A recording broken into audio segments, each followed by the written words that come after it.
Mesdames et messieurs, en continuation des cérémonies du 105e anniversaire de la bataille de la Lys du 9 avril 1918, pendant laquelle les militaires du corps expéditionnaire portugais ont pris part, nous sommes maintenant réunis ici à la Couture, devant ce monument aux morts, pour rendre hommage à tous les militaires français, portugais et d'autres pays qui sont tombés pour défendre nos valeurs. Son Excellence le secrétaire d'État à la Défense nationale, en représentation de la ministre de la Défense nationale, va prendre la parole pour faire une allocution allusive à cette occasion.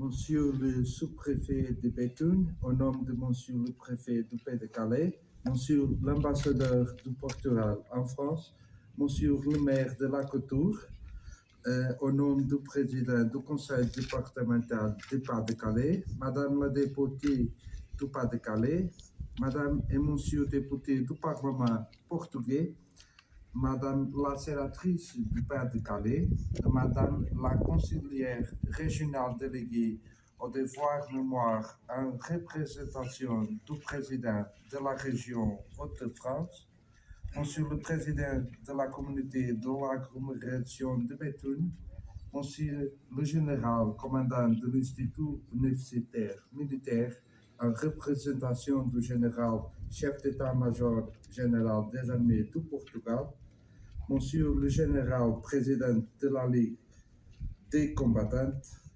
Monsieur l'évêque des forces armées et de sécurité de Portugal, Monsieur le général représentant militaire auprès du SACEUR, Monsieur les officiers généraux, Madame et Monsieur. J'espère que vous me comprenez et je parlerai dans la langue de ceux qui sont tombés ici au service de Portugal et à la défense de la liberté et de la France.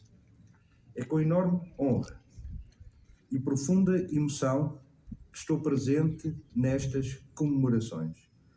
A memória do que aqui sucedeu há mais de um século, onde milhares de vidas se perderam, é fundamental para que nos lembremos que lutamos permanentemente pela paz na Europa e no mundo. A exigência de paz pede-nos uma permanente ação e atenção, enraizadas na cultura e consciência da nossa memória coletiva que construímos através destes momentos, destes monumentos e destas cerimónias. Os combatentes franceses e portugueses, bem como todos os outros que aqui se sacrificaram em nome do seu país, merecem o nosso contínuo agradecimento e o nosso mais profundo respeito. Os recentes acontecimentos na Ucrânia evidenciam claramente que a memória coletiva é um bem precioso, mas também efêmero. Aqui, hoje, preparamos o amanhã e fomentamos a memória, recordando juntos o passado para tirar lições para o futuro. Hoje, estas lições são ainda mais prementes e necessárias do que antes.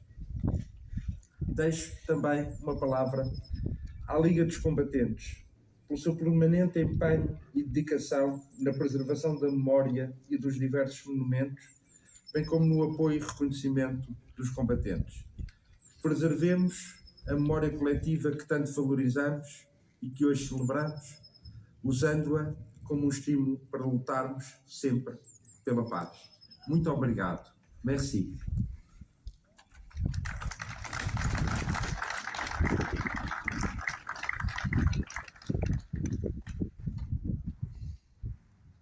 Monsieur le maire de la Couture va prendre la parole.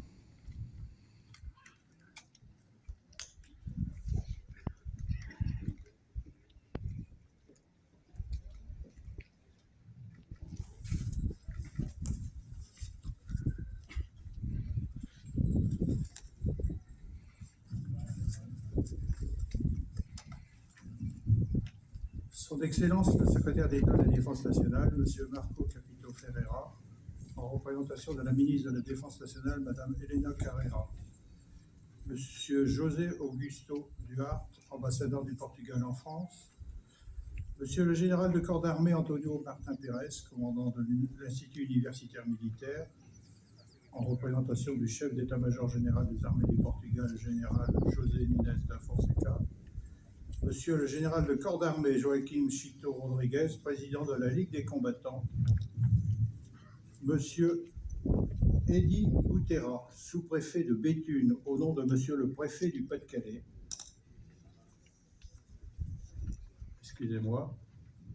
Madame Amel Gaker, sénatrice du Pas-de-Calais, Madame la sénatrice, Monsieur les députés du Portugal, Madame Madi Dorchy-Brion, conseillère régionale déléguée au devoir de mémoire au nom du président de la région de Hauts-de-France, Monsieur le président de la communauté d'agglomération Béthune-Bruyères-Wallis-Romane, Olivier Gaker, Mesdames, Messieurs les maires, Mesdames, Messieurs les élus, Mesdames, Messieurs, Monsieur Louis de Costa au nom de la mairie de la ville de Roubaix, Mesdames, Messieurs les présidents des associations, Mesdames, Messieurs, en vos noms et qualités.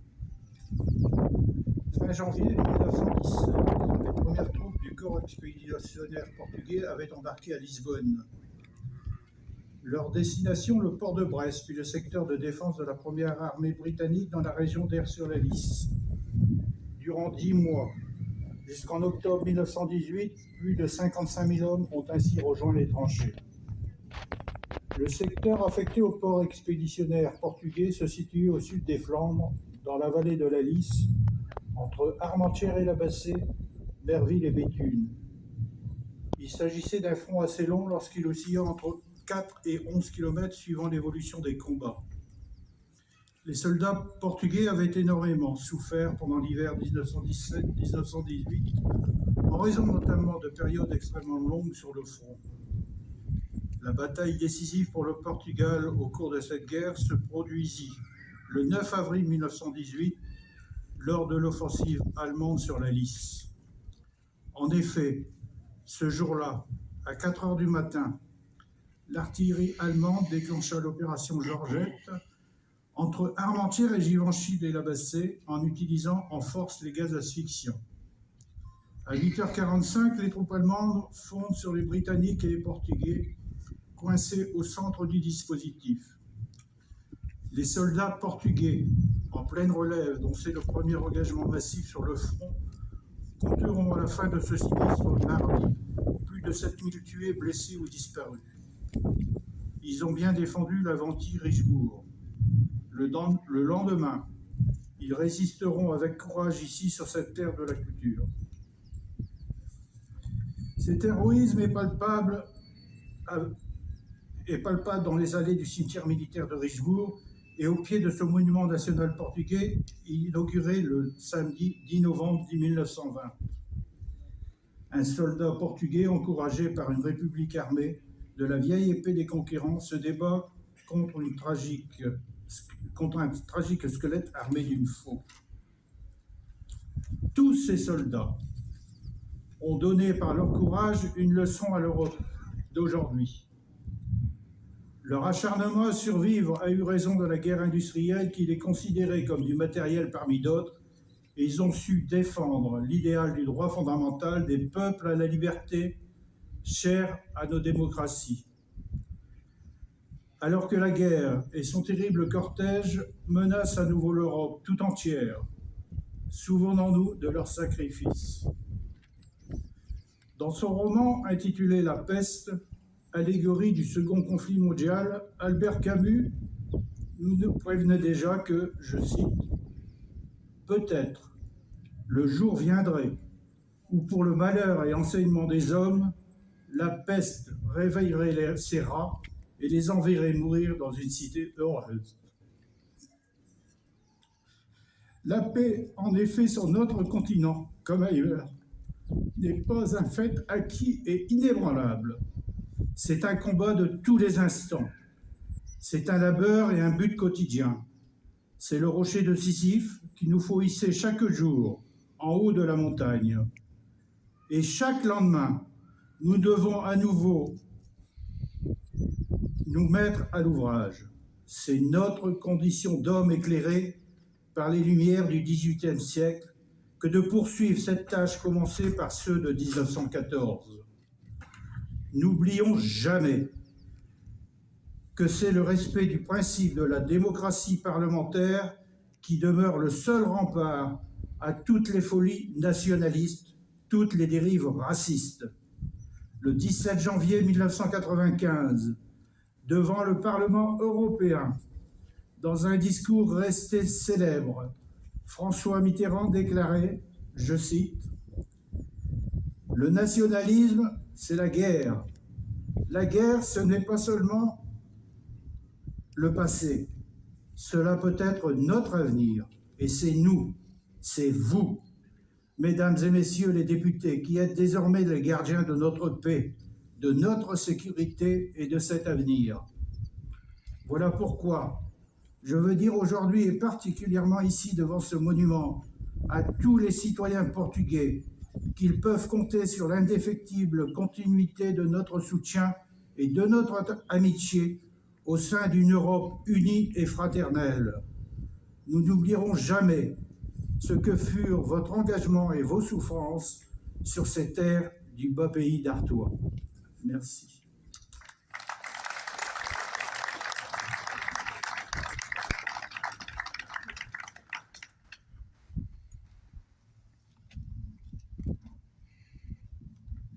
Monsieur le sous-préfet de Béthune, au nom de Monsieur le préfet du Pas-de-Calais, va prendre la parole.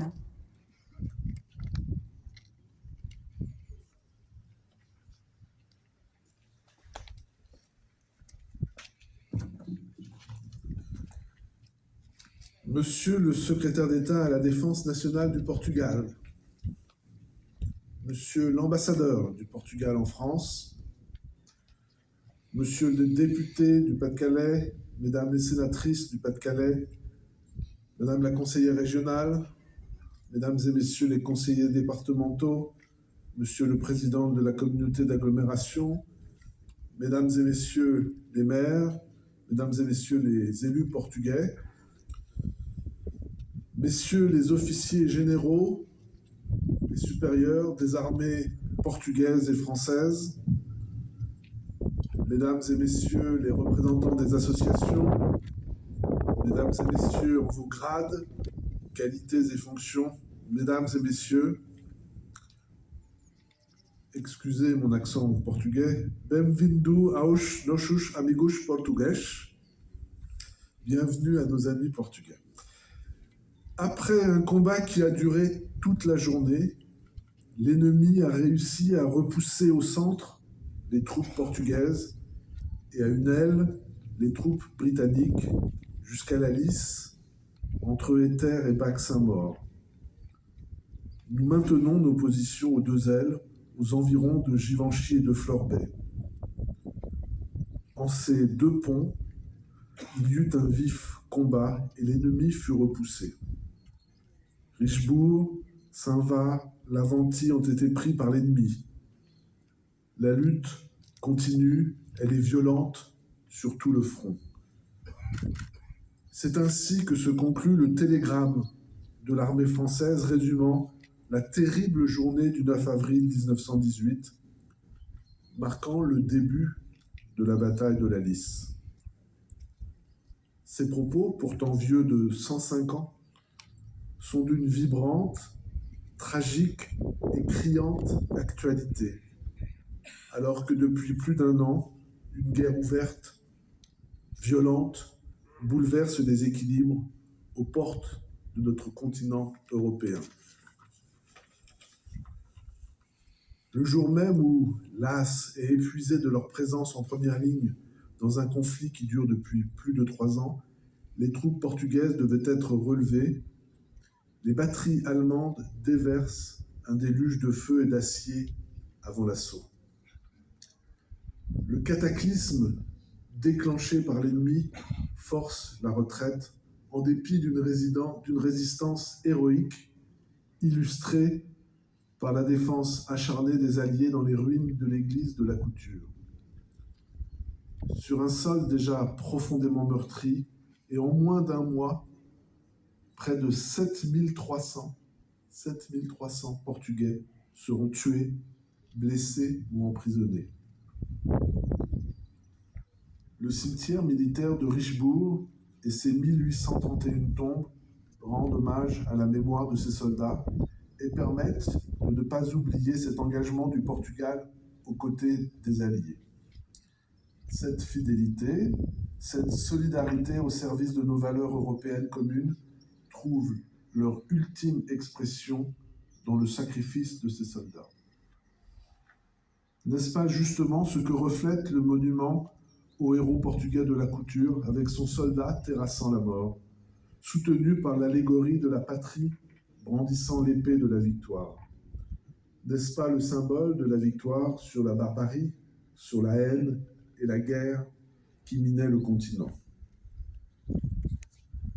Pourtant, la réalité et l'histoire nous montrent, hélas, que ce combat n'est jamais terminé et nécessite un engagement permanent pour construire une paix durable. Alors que la guerre persiste en Europe, que des peuples aspirent à embrasser les valeurs démocratiques et de grands changements bousculent le monde, le souvenir de cette guerre, celle qui devait être la der des der, s'impose à nous. Ce n'est qu'avec le passé qu'on fait l'avenir, écrivait Anatole France. La violence, la destruction et la mort qui caractérisent la bataille de la Lys servent de leçon et ébranlent notre humanité. La défense de nos valeurs, de la liberté, de la démocratie et des droits de l'homme n'est pas un combat de demain et nous invite à nous engager aujourd'hui pour que de tels drames ne se reproduisent plus. C'est ce que nous commémorons aujourd'hui dans un esprit de concorde, symbolisant le rassemblement et l'unité de nos pays respectifs autour d'un socle de valeurs communes fondamentales. Aussi, que la mémoire de ceux qui sont morts nous rappelle la grandeur et l'exigence élevée du service de la paix pour espérer bâtir un avenir commun meilleur et consolider l'unité de nos nations européennes. Viva et Amizade Luso-Franciosa, vive l'amitié franco-portugaise. Je vous remercie pour votre attention.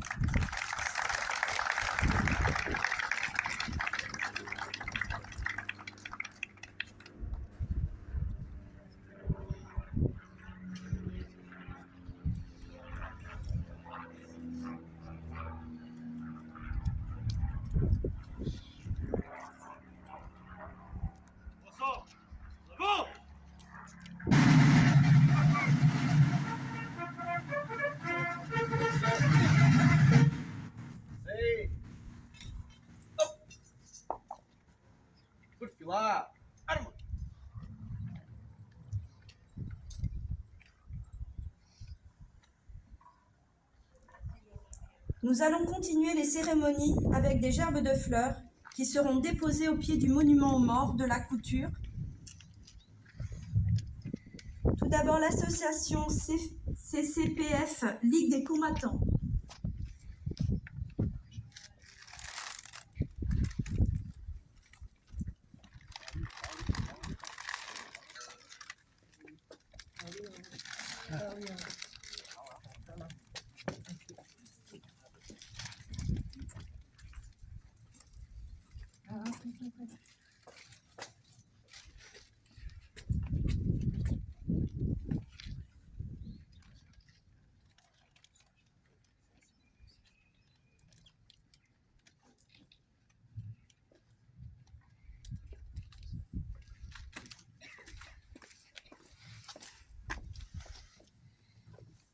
L'association Ligue des combattants de l'Hilaire.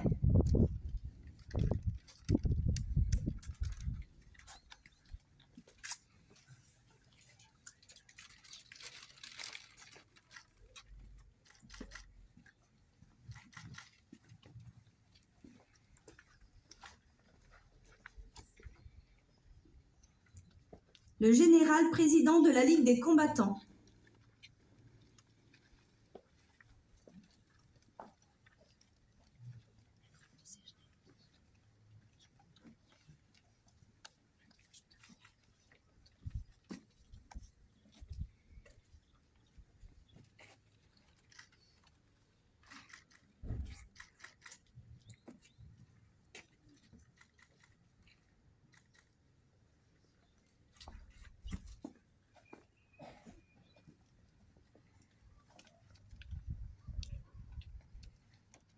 Le général commandant de l'Institut universitaire militaire, en représentation du général chef d'état-major général des armées du Portugal.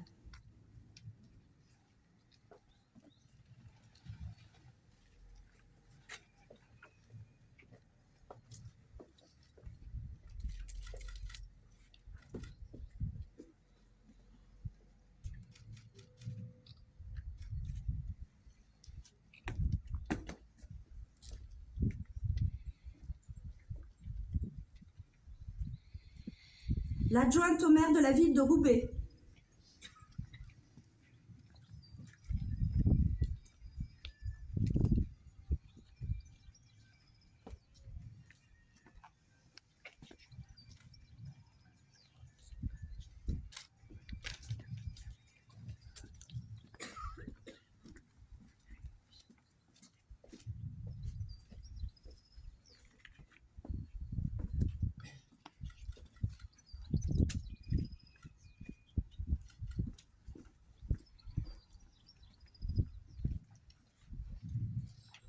Madame la conseillère régionale déléguée au devoir mémoire, en représentation du président de la région Hauts-de-France.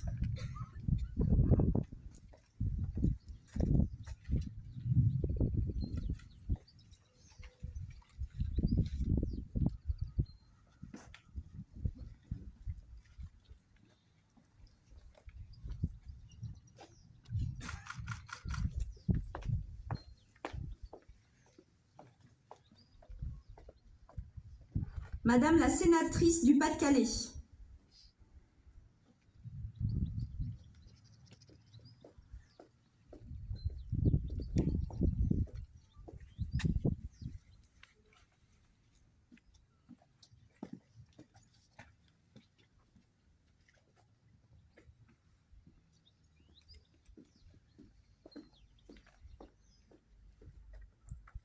le président de la communauté d'agglomération Béthune-Bruay,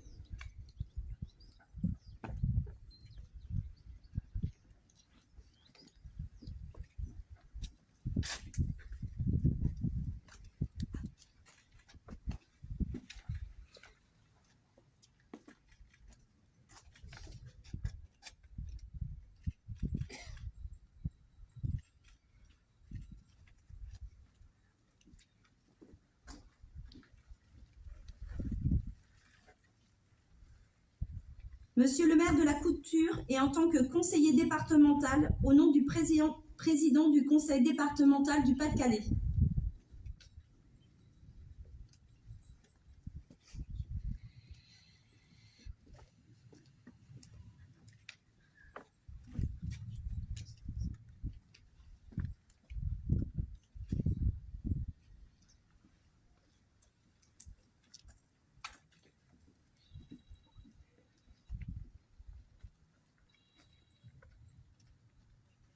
Le président du conseil départemental.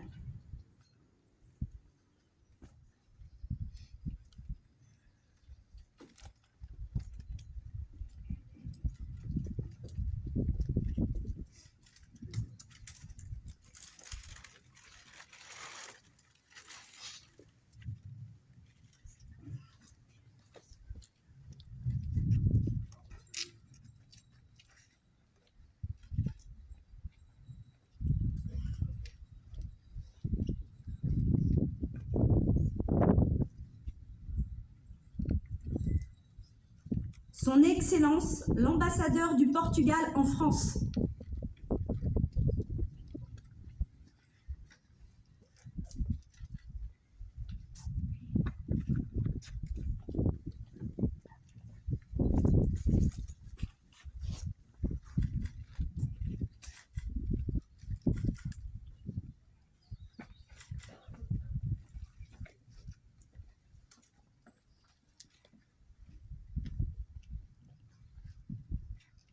Son Excellence, le secrétaire d'État à la Défense nationale, en représentation de la ministre de la Défense nationale.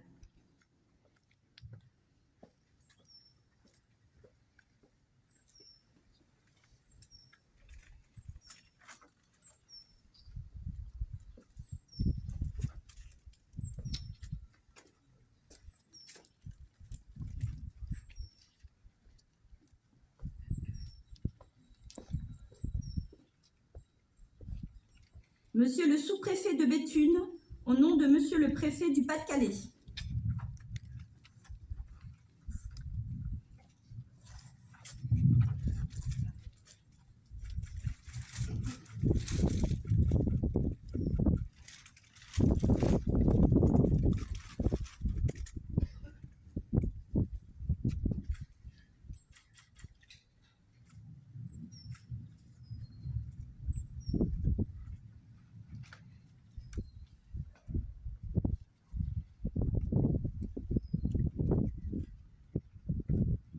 Nous allons observer une minute de silence pendant laquelle nos pensées iront vers ceux qui ont su unir leurs efforts et ont lutté pour que l'on puisse aujourd'hui jouir de la paix. Présentez. Un. Moment.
Reposer. Arme. Perfilar. Arma. Inclinar. Arma. Repos.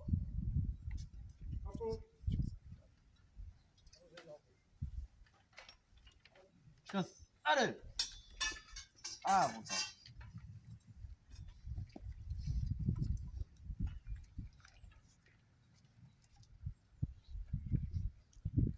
Ensemble. Devant.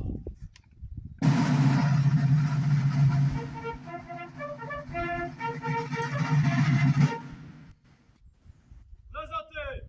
Arme. Força. Sim. Hop. Perfilar. Arma. Apresentar. Arma.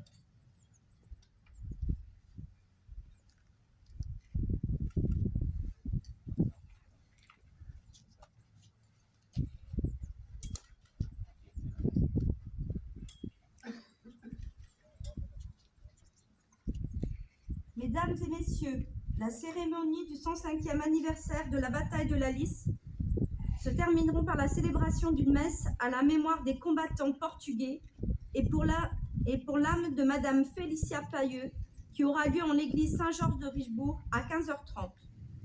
Nous vous remercions tous de votre présence et nous vous invitons à un porte d'honneur à la salle polyvalente de Richebourg.